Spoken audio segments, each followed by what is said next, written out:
और इसी वजह से अरब के एक हकीम ने फरमाया, मन ज़ारा अहदन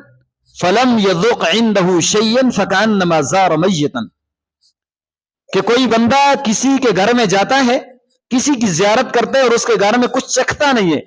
कोई पानी की घोट, कोई चाय की घोट, कोई फ्रूट, कुछ भी नहीं खाता है, गोया कि उसने किसी मुर्दा की जियारत की है, वो किसी मुर्दा के घर में गया, वो जिंदा के घर में नहीं गया है। तो इसलिए कोई मेहमान आ जाए, चाहे करीबी हो चाहे दूर का हो, चाहे अजनबी हो, उसकी जियाफत करना यह इस्लाम का हुक्म है। और अरब वाले तो जो रात को मेहमान आता था, जिसको तारिक कहते थे, उसकी मेहमानवाजी खास तौर पर किया करते थे।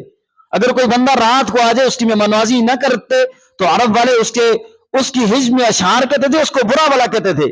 कि भाई ये तो इंसान ही नहीं है, इसके अंदर तो इंसानियत नहीं है कि इसकी दहलीज पर एक मेहमान है, इसने उसकी मेहमानवाजी नहीं की।